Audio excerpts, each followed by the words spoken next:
Ladies and gentlemen, good day and welcome to H1 FY24 earnings conference call of Indo Industries Limited. This conference call may contain forward-looking statements about the company, which are based on the beliefs, opinions, and expectations of the company as on date of this call.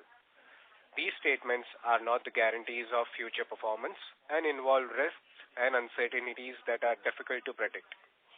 As a reminder, all participant lines will be in the listen-only mode, and there will be an opportunity for you to ask questions after this presentation concludes. Should you need assistance during the conference call, please signal an operator by pressing star then 0 on your touchtone phone. Please note that this conference is being recorded. I now hand the conference over to Mr. K.R. Lalpuria, Executive Director and CEO of Indo Industries Limited. Thank you, and over to you, sir. Thank you. Good afternoon and a very warm welcome to all of you to the Indo Industries Q2 and H1 FY24 earnings call. I have with me Mr. Muralidharan, our CFO, and Strategic Growth Advisors, our IR advisors. Happy to connect with you all once again to discuss the Q2 and H1 FY24 performance. Now let me highlight the business scenario. It gives me immense pleasure to share that we achieved a record performance in Q2 and H1 FY24. This momentum steadfastly maintains our performance, and accordingly we have increased the sales volume guidance. We remain on course in delivering the best financial year in our company's history since inception. Now let me share updates on our key markets.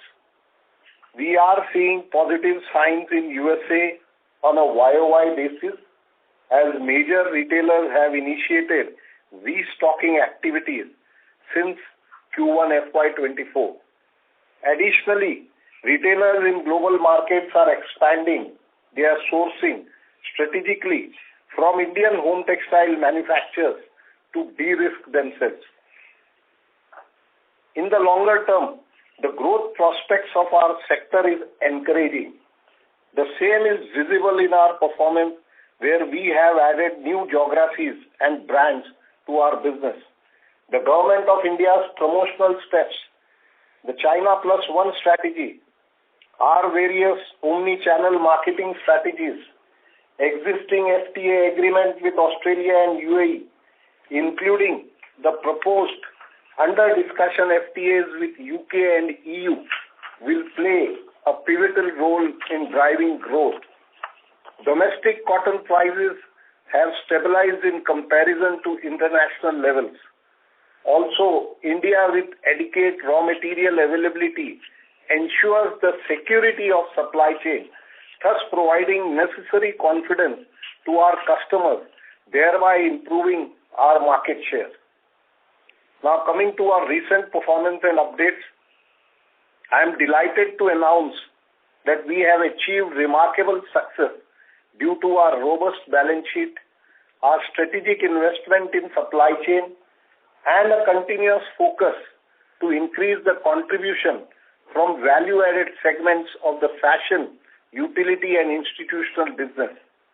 Our quick response to market trends and elevated service levels have been key drivers to our achievements.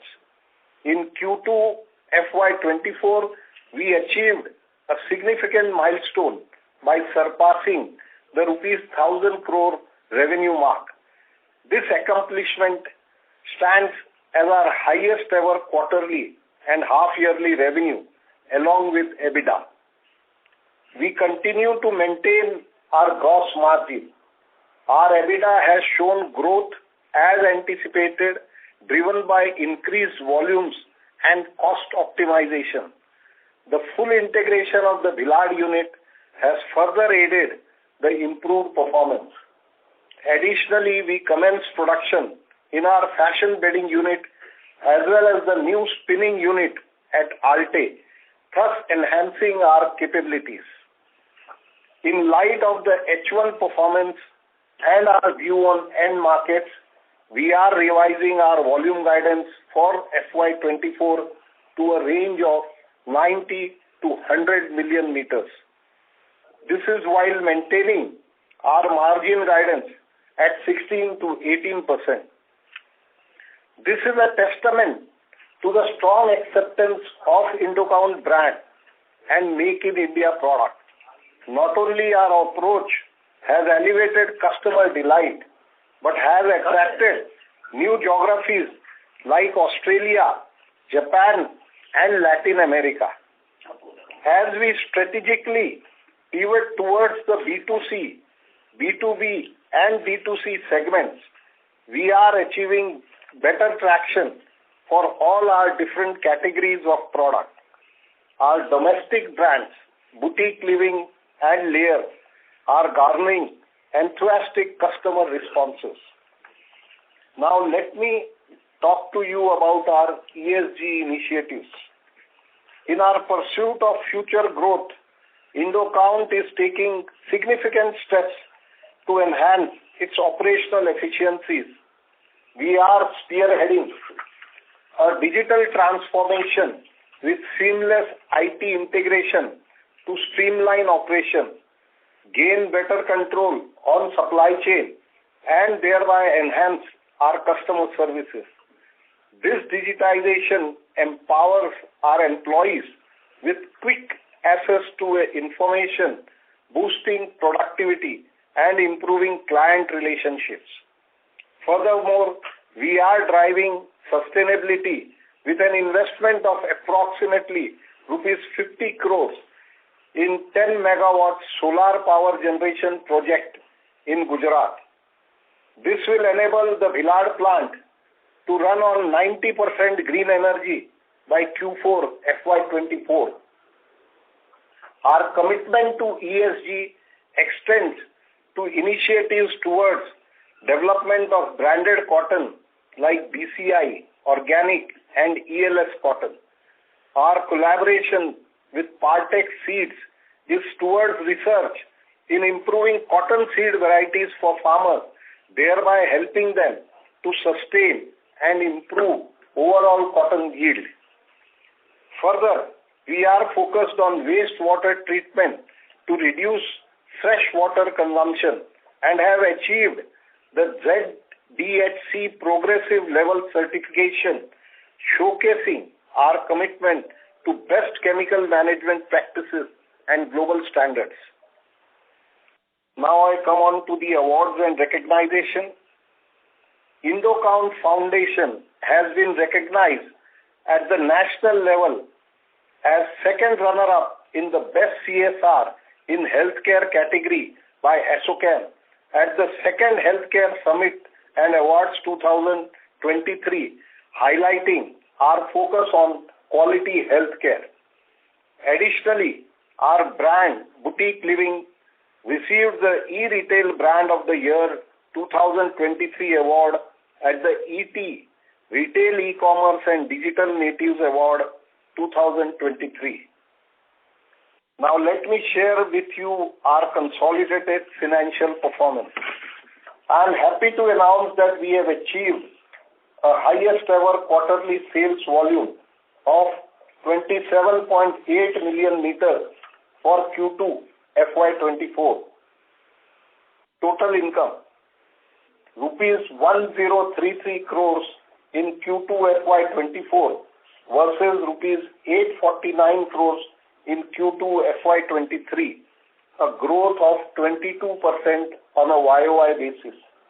Total income, rupees 1780 crores in H1 FY24 versus rupees 1571 crores in H1 FY23, a growth of 13% on a YOY basis.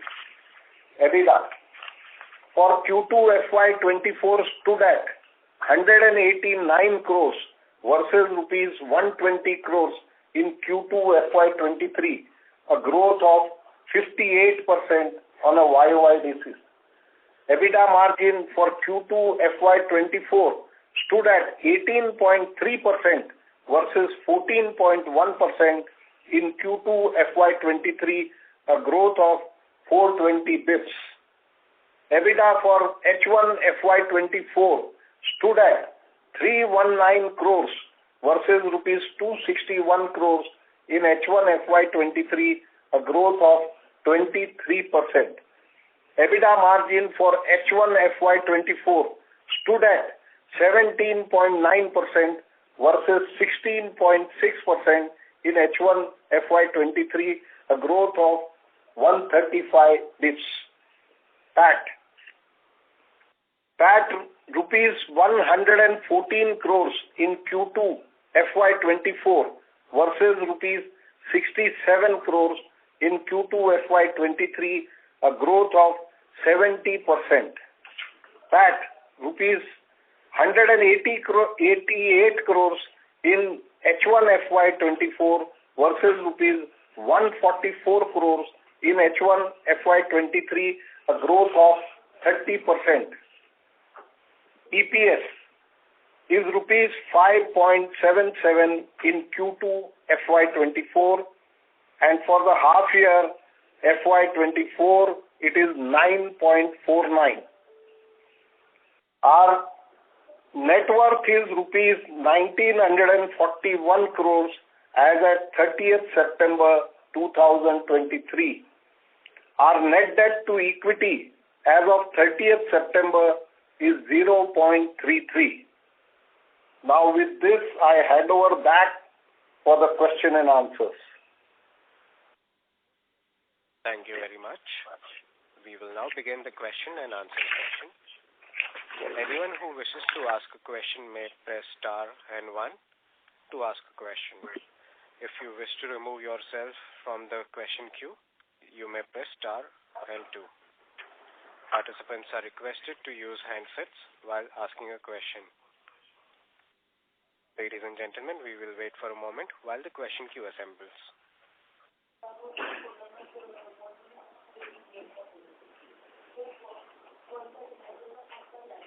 The first question is from the line of Mr. Jatin Damania from Swan Investment Managers. Please go ahead. Thank you for the opportunity, and sir, congratulations on the good set of number. So I just need a couple of clarifications. Now, when you said that our margin is around 18% in your presentation for the current quarter, but when we exclude the other income, we are getting 15.9%. So just wanted to understand the derivation of 18% and the difference in terms of other income. What part is linked to an interest income and what part is linked to a forex? If you can explain that. Yeah, I'll request our CFO to answer. So in this quarter, we have income of over 25 crores, of which exchange rate difference is about 14 crores, and interest and other subsidies we have about 11 crores. So sir, shall we consider this 14 crore as a part of a revenue rather than a consistent other income? Yes, the exchange difference is a part of sales actually, but for accounting, standards we have to show separately. These are all sales income only. So the unhedged portion, whenever it goes on spot with the hedge when compared, so the income gained on this unhedged portion is accounted as other income. So this is as per accounting standard, but it is a part of our sales revenue only, but it has to be shown separately. Sure. So when we consider that, it comes to around 18% margin which we reported in this quarter. So second question is on your expenses. Now, if you look sequentially, our expenses for employees as well as other expenses have gone up on a sequential basis. So can you explain the reason? What is the reason for the increase in both employees and the other expenses during the quarter? See, you have to compare the H1. If you see that H1 150 crores, this has gone up because of the increment and the addition of different units wherever we have capex. So those have been triggered and established and commenced. So there is a incremental, quarterly to this extent because we have paid the dues in this quarter, But for the year, you have to take on the H1 basis. And if you compare as per last year, it is more on similar line. So going forward, as the revenue increases, this will marginalize. Okay, so that means for the annualized basis, you can consider 300 crores of the employee expense and accordingly the other expenses for the full year. Yes, please. Sir, last question before I come back to a queue. So just wanted to understand, now we are generating such a huge cash flow and there is no debt on the book. So going ahead, how shall we want to look into a capital allocation strategy, because our capex we don't have any more capex lined up, and given the operating profit that we are generating in quarter-on-quarter basis, we will be generating a huge cash flows for 25-26. So can you help us in terms of understanding the capital allocation strategy? Yeah, so going forward, we are prioritizing the allocation of capital towards, more value-added businesses, because that gives us substantial growth opportunities. And with the investment into fashion bedding, utility and institutional bedding, we see a big uptick in the market towards acceptance of our brand. And we have successfully completed, our spinning and our fashion bedding unit and both the brownfield and the acquisition capex. And we have almost invested 1,100 crores in the last 2 years. So now going forward, we will sweat this asset and see that how we optimize our cost and have operational efficiency. So our objective will be to, ensure that we finance our growth going forward, and the priority is also to reduce the debt overall. So, and the board will take appropriate decisions, regarding the future course of action. But the board is cognizant of this fact that we have to fund both the growth and reduce our debt going forward. So this will be the major, focus on to capital allocation strategies going forward. Sure, sir. Thank you, sir. So that's all from my side, and the best wishes for the festive season. Thank you. Thank you. Thank you so much. Well, I request all the participants to use handsets while asking a question and not the speaker mode. Yes, sir. Thank you. So the next question is from the line of Kapil Jagasia from Nuvama Wealth Research. Please go ahead. Sir, first of all, congratulations on a very good set of numbers. My question is on volumes for this quarter. So, are some volumes for next quarter being pre-booked this quarter? No, that's the reason we have already given a guidance for volumes when we started this year to 85 to 90, and looking at the momentum and a better traction, it has compelled us to give a better guidance going forward. However, we have kept the long range, guidance of 90 to 100, keeping in view the various uncertainties. And for this quarter, we have achieved because the second quarter seasonally is good for us, and because of the new customer acquisition and the geographical expansion, we have achieved better volumes during this quarter. Okay, so this would be kind of one-off quarter in case of this extremely good volumes, because if we go by your guidance of 90 to 100 millimeters, the next 2 quarters should be producing around volumes of around 20 to 25 millimeters on a quarterly basis. Would my understanding be correct? No, I think so, because Kapil, if you look at our guidance, if I would have ended with 91, 92, I would not have revised my guidance at all. So we are quite confident of the growth in our H2, looking at the momentum, and that's why, we have upped our guidance to almost 100 million meters, while our ambition is to see that we end up with our higher guidance, but still the geopolitical situation is compelling us to consider all the uncertainties around us, and that's why we have given this range as a buffer. Right, sir. Sure. This helps. My next question is on the realizations. Now, it has slipped further in this quarter. So, would that be a case of change in product mix which led to this fall in realizations, or is it something else? Just your color on this. So we had given a clear direction, if you remember in our last guidance that the cotton prices have corrected when you compare YOY, and that correction has compelled us to give a price difference back to our customers. Having said that, you should look at us from both volume perspective and margin perspective, because the other things are beyond our control. That we are maintaining the margin guidance and upping our volume sales going forward. But it will not be right to say that this is a sort of a one-off quarter, and we tend to invest more into our B2C and D2C strategies and more value-added activities to see that how we further increase our value realization going forward. Right, sir, because if I see the cotton prices and also the freight cost, that has been kind of stable over the last 2 quarters, but the realizations have kind of dropped. So are the new customers coming in and looking at the cotton price decline, they are looking for this decrease in realizations, or how is it? Like we are only offering them the decrease in realizations because of commodity cost decline?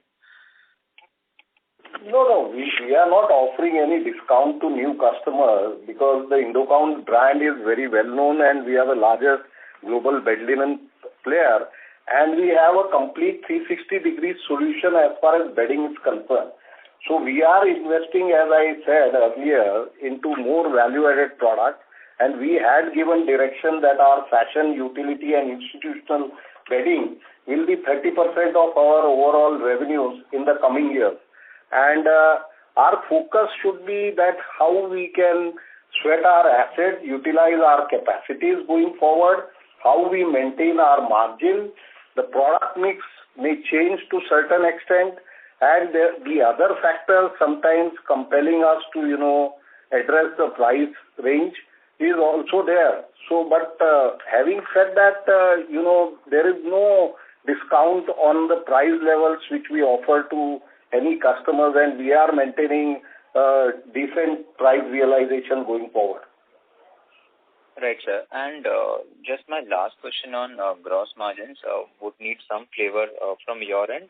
This gross margins have increased over the last few quarters to around 54-55% as compared to the historical 50% levels. So now this commodity inflation has stabilized. So what should we pencil in gross margins from a medium-term perspective? Like 54-55% would be here to stay, or it would be like tapering down a little bit?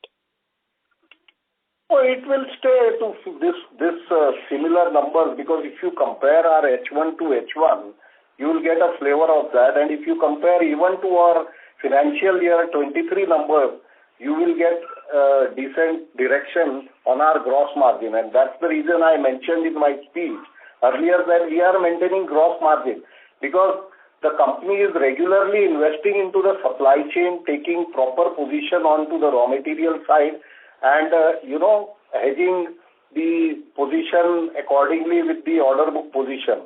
So the gross margin are here to stay, and definitely we'll work on further optimization to see that how we can further improvise the gross margin through more value addition and through more cost optimization.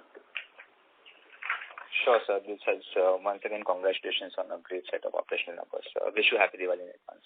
Thanks, Kapil. Wish you the same. Thank you so much.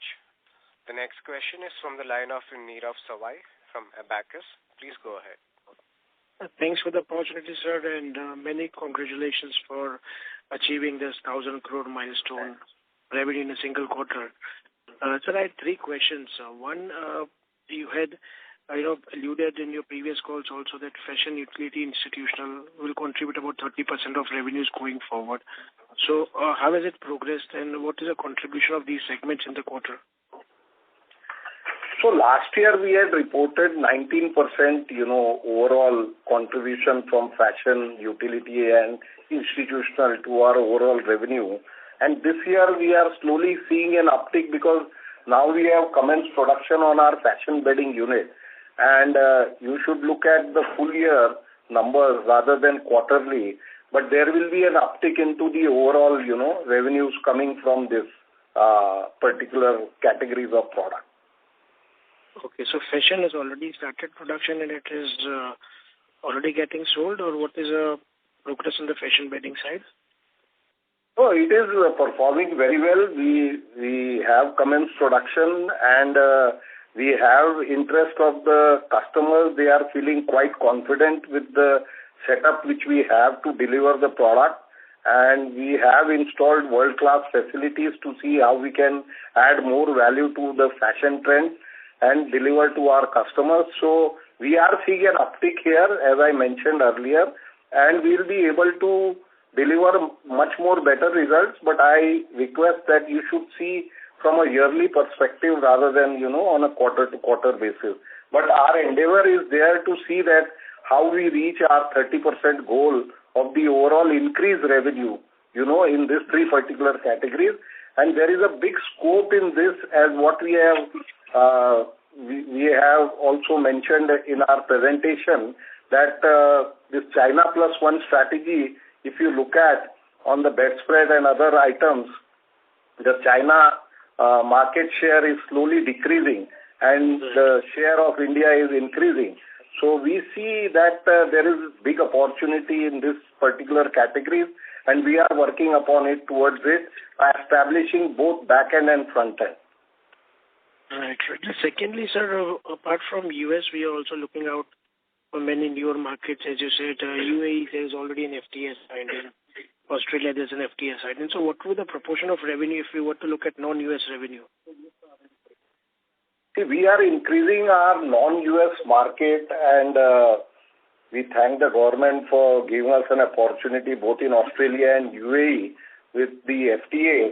And we see an uptick in demand from these particular countries. And that's why we have been able to successfully add customer base from Australia, Japan, and Latin American countries.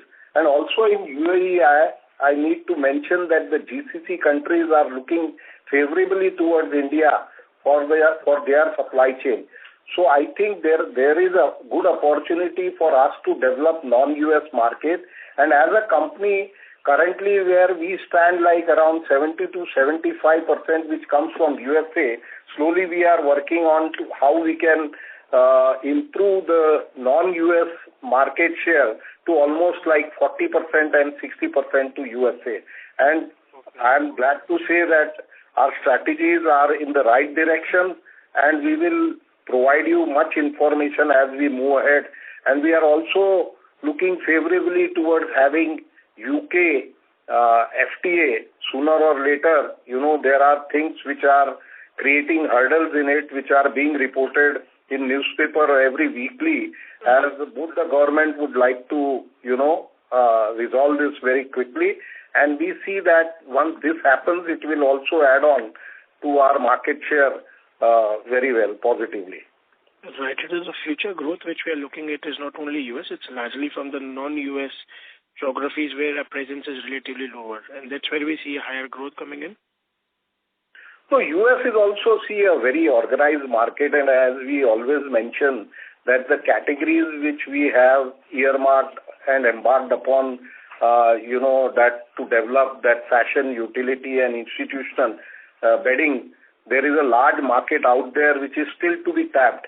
And definitely we are working on that strategy. The e-commerce is shaping well, which is a growing market share for us. And definitely, as you rightly mentioned, the non-US market is also a big focus for us. The domestic market, I would also say we have been working upon it, and we are finding good inroads into pan-India distribution, and we are getting a good response to our brand, and we see a good growth coming in this area as well. So, as rightly mentioned, that the non-US market, the domestic market, the US market with the new categories and the FTAs all will help us, further improve our market share both for the country as well as for our company.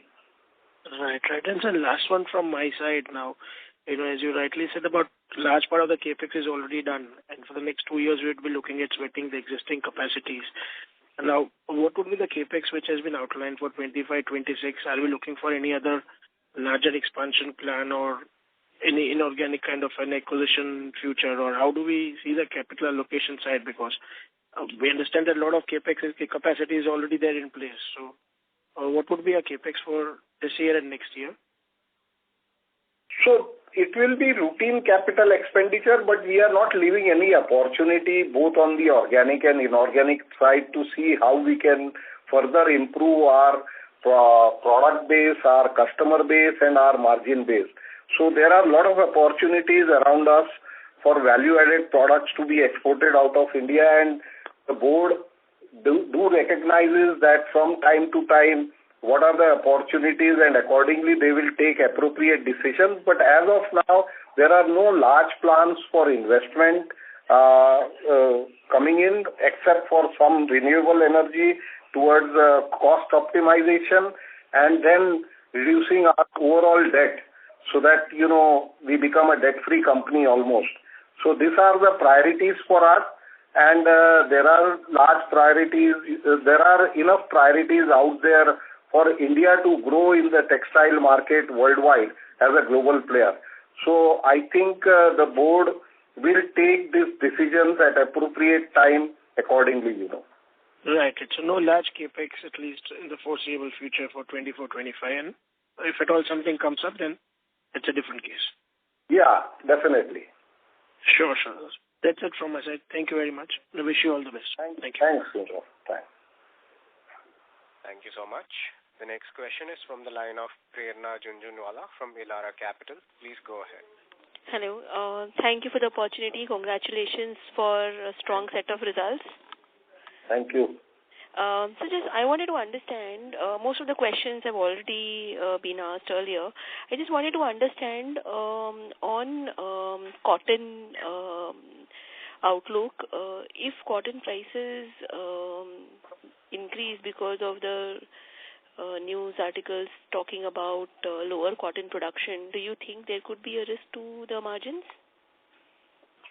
No, not at all. You see, the overall exports of Indian cotton has diminished, and the crop which is now, getting to the market is quite decent, and we do not hear much of negativity about it, except that some association, they do revise the numbers, but to what we hear and what we believe is there will be enough cotton for Indian players to, both utilize and play on. So the range would be similar levels, like say around 60 to 65,000 in the current year. That's what we expect, and whatever like imported cotton also towards branded cotton is getting imported, as India is a big market for producing goods out of them, and we see not much of a concern on the cotton supply chain side, and as well as the prices, so it won't impact much of it. And as a policy, we also have a decent policy towards how we hedge our, order book position and invest into supply chain to see how we can secure the supply chain to our customers. Okay, that's great, sir. So, I would also like to understand by when will you be able to utilize your current capacities fully?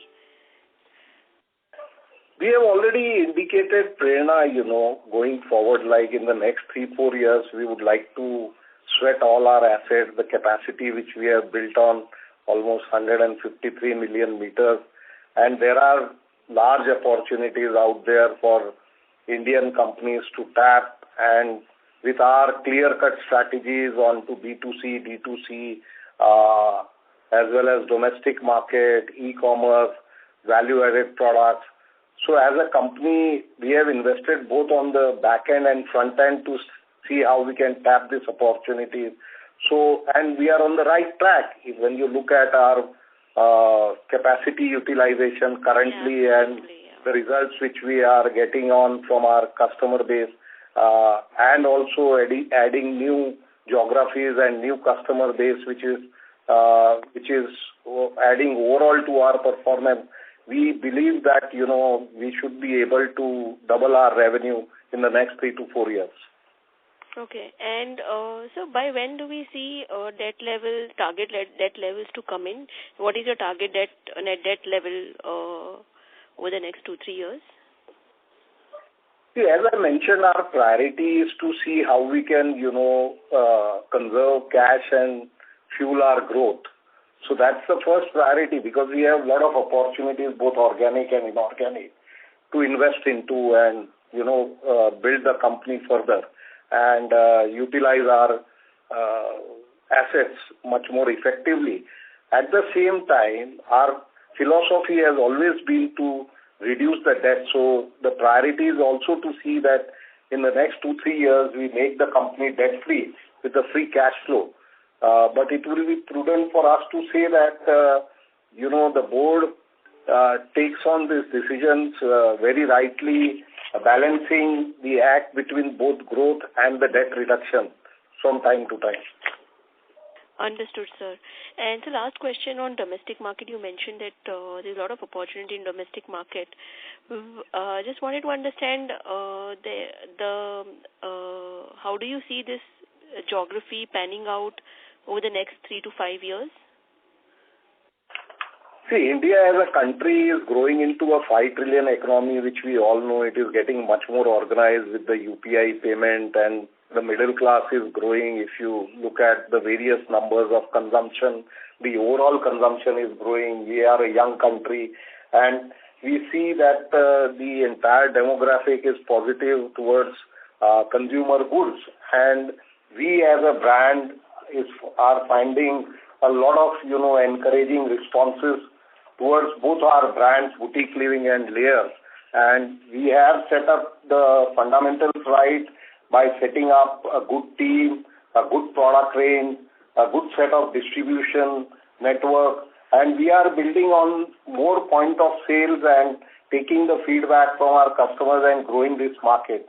So in the next 3 to 5 years, we see a good growth, and we are targeting that at least, in the next 5 years, we reach 10% of our revenues or more than that from the domestic market.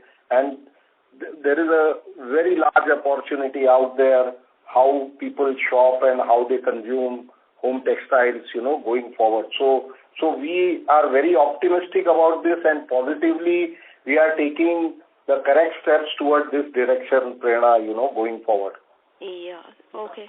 So one more question. Just wanted to understand how much of your revenues would have come from the new segments of fashion, utility, and others in this first half and in this quarter? So as I answered earlier, you see, Prerna, last year we reported 19% of our revenue came up from fashion, utility, and institutional business. We have established a new factory and we have commenced the production. This is world-class facility, and we have been now recognized as one of the key players in Asia, to supply, filled product.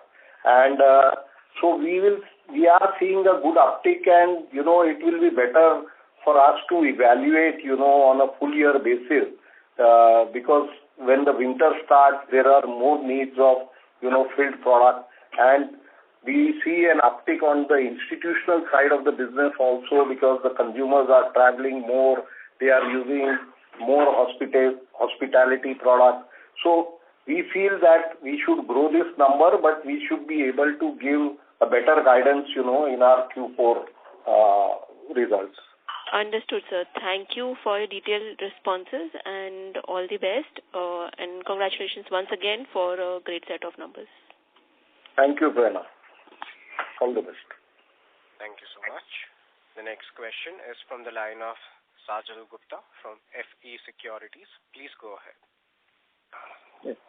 Good afternoon, everyone, and many congratulations to Lalpuriaji, to you and the team for achieving such stupendous results.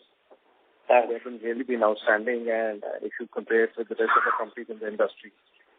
And plus your sales guidance getting enhanced is also a very, very positive thing.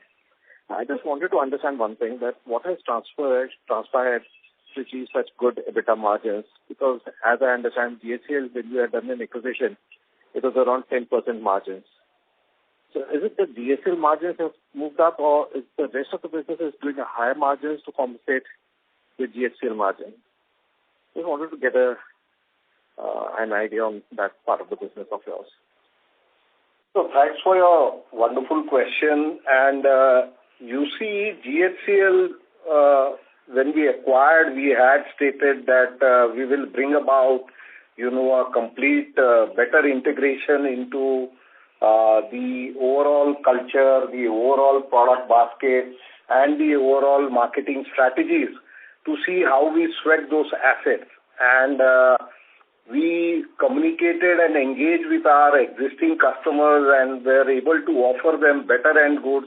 We were able to communicate much more effectively that how we can collaborate more to increase their market share, and we were able to convince that. So that brought in a dramatic change, and they were confident about Indocount brand as well as our product categories which we have developed recently in the last 4 or 5 years on the fashion, utility and institutional side.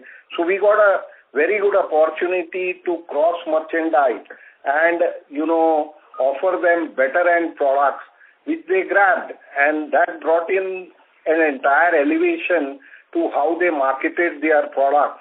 And this brought in the change wherein we were able to improvise, the margins what earlier GHCL used to have. Also on the better utilization of the capacities too, we were able to cost optimize, whatever we could on the raw material side, on the supply chain and other operational activities to see that how overall we can improve the performance of this asset. And we will continuously work upon it to see that how we can further generate much more value-added products from this facility, not only from our own facility, but this newly acquired facility. And I am proud to say that, we have been able to retain each and every single person when we took over this unit, and it has gelled with our culture, and they are now enjoying their work. So the overall efficiency and the productivity of our people has also increased substantially to provide us this success. Okay. It was wonderful to hear about all this thing. I just wanted to know what this margin, that means what you're talking, that adding new value-added products, the margins do have a scope to further move up going forward. Sure. Fantastic. This is all from my side, and I wish every one of you a very happy Diwali and a fantastic bonanza which you have given on the results time. Thank you so much for that. Thank you very much. Thank you, and wish you also a very happy Diwali. Thank you, sir. Thank you. The next question is from the line of Sangeeta Purushottam from Cogito. Please go ahead. Yeah, hi. Thanks for the opportunity and congratulations for a great performance. Thank you. So my question was that what is your exact capacity utilization likely to be this year? Would it be about 60%? So as per the guidance given, it should be beyond 60%, and currently it is at 75%, but if you look at on a yearly basis, it should be over and above 62 to 63%. Okay. So if the growth that we've seen continues, and as you've outlined the various opportunities, are you likely to exhaust your current capacity by end of 26?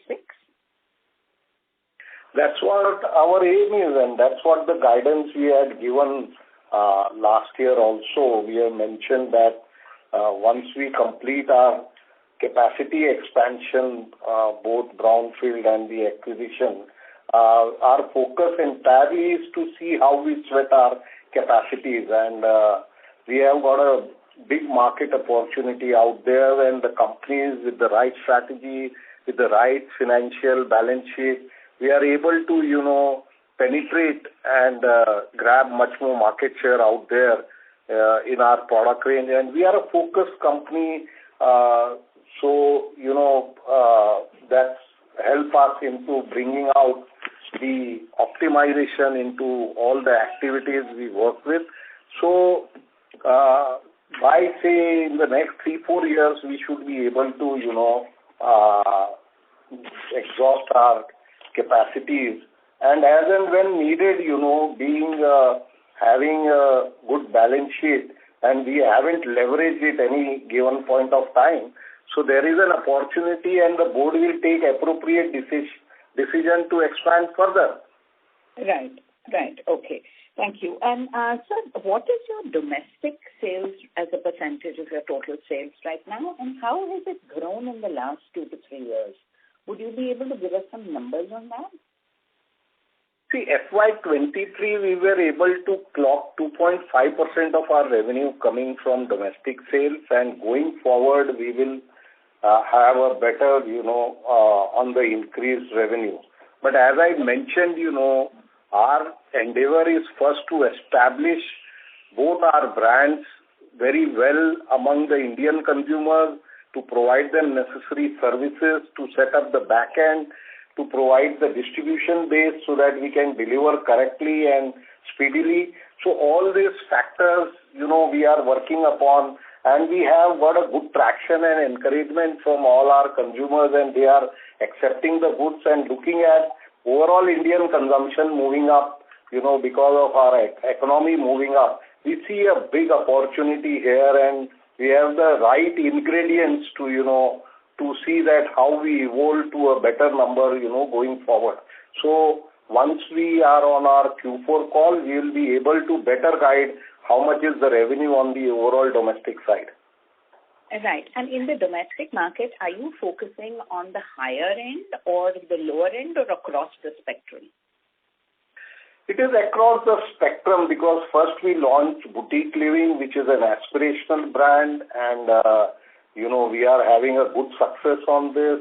So it is positioned from mid to high end. And the second brand, Layers, is a value-driven brand where we are targeting to provide a solution to the middle-class families, which is a growing class in India. So we are targeting both the ends, and it is finding a good traction. So it is across the spectrum. We are not attacking the lower end, the lower strata of the market. Right. Okay. And sir, our last question is on margins.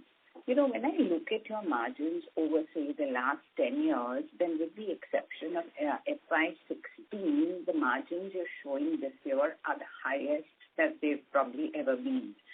And you are guiding for that range to remain. So is there anything which is causing a structural uplift in your margins? And will this stay over the next 2 to 3 years?